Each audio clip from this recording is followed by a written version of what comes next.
Welcome to another review with Hobbs Horror. Today we are finishing up another film from our 50s classics horror box set on Dollar Tree Theater.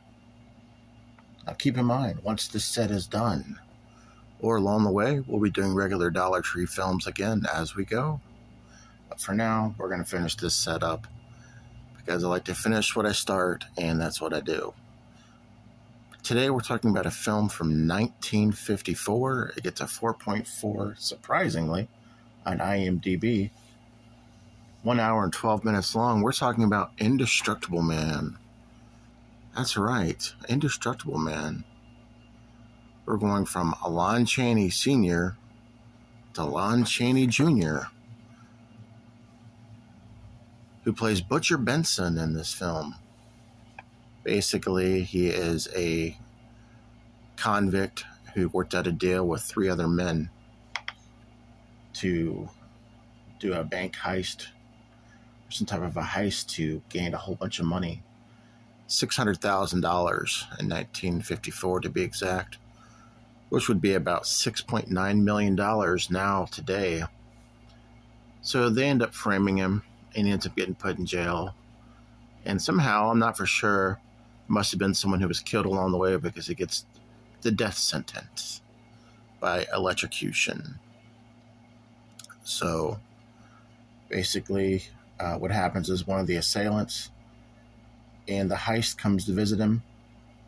I don't know if he just comes to say goodbye or whatnot, but Butcher is not very happy with him and tells him, "I know you guys framed me. I'm going to kill all 3 of you, some way or another."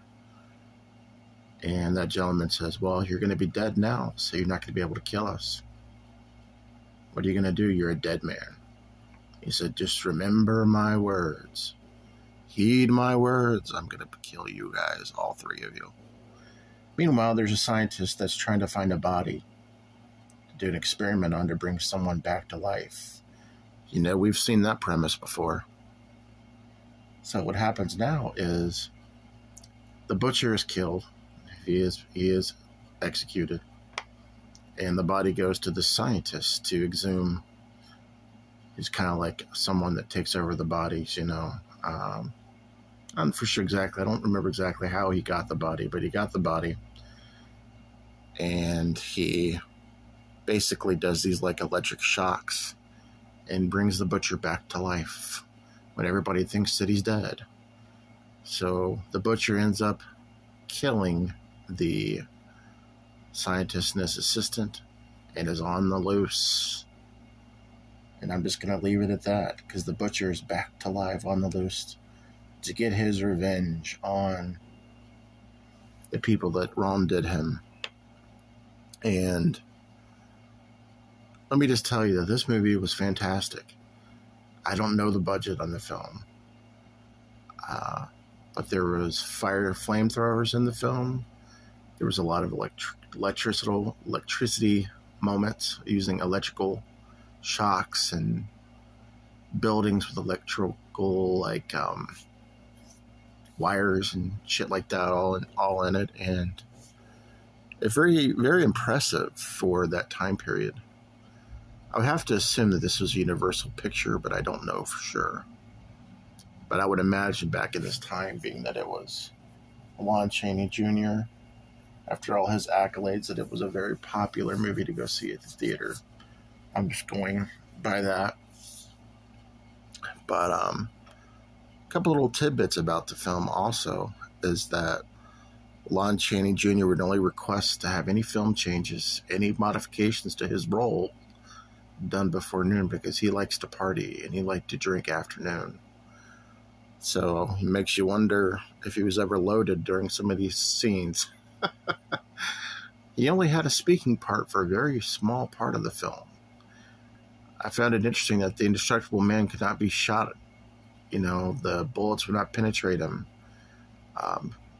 because his skin was filled with cells and not blood.